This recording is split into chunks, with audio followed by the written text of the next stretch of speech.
A la altura de la etapa 19, Nairo Quintana vestía la camiseta rosa del Giro de Italia 2014.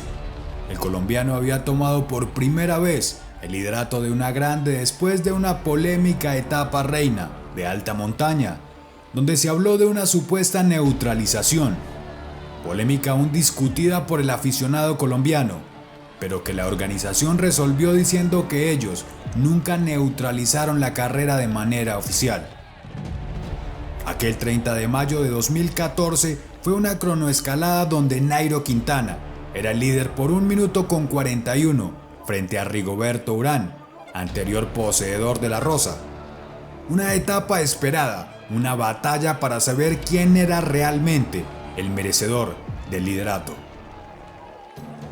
Los protagonistas ya en carrera: Nairo Quintana de rosa, Fabio Aru, una estrella italiana que comenzaba a brillar, y Rigoberto Urán, quien había sido segundo en el Giro de Italia del año anterior, buscaba llevarse la rosa.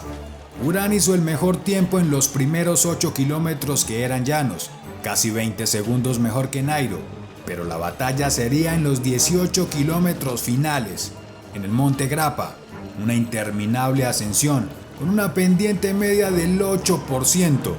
Al iniciar el puerto, la mayoría de los ciclistas cambiaron sus bicicletas, algunos el casco, como el caso de Nairo Quintana.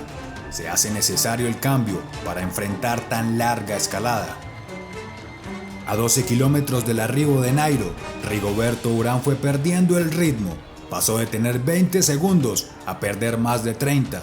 El duelo con el segundo lugar de la general ya no era el espectáculo principal. Las miradas se pasaron para el ciclista italiano vestido de blanco. Fabio Aru subía como loco, parado en pedales y apoyado por los miles de aficionados italianos en los costados de la carretera. Algunos referenciales de la escalada los marcó mejor Aru que Nairo. Por su parte, Nairo escaló con un pedaleo más tranquilo que el de Fabio Aru, la mayoría del tiempo sentado, dando a conocer por qué los colombianos son llamados escarabajos, característica que en el 2013 le dio el segundo lugar en el Tour de Francia.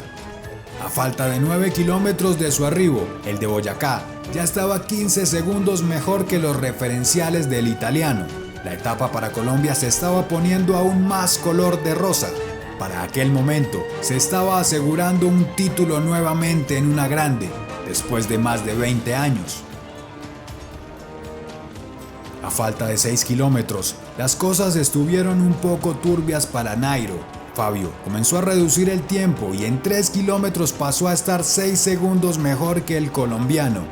Aunque esto no ponía en riesgo el liderato de ninguna manera, pero podía poner en riesgo la victoria de etapa. El italiano salió primero y estaba arrasando con todos los cronómetros anteriores. Las miles de caras que está acostumbrado a hacer le sirvieron para obtener un tiempo de 1 hora, 5 minutos y 54 segundos. Un tiempazo que fue celebrado a lo grande en meta. Para Italia, nuevamente llegaba una gran ilusión. En los 2 kilómetros finales, el colombiano sacó todo su potencial de gran escalador, ayudado por la motivación que genera estar vestido de rosa. Mejoró su tiempo en la ascensión al Monte Grappa. Fue ganando y ganando segundos en las últimas rampas, donde los aficionados no le animaban con la misma emotividad que a Fabio Aru. El último kilómetro fue una verdadera exhibición.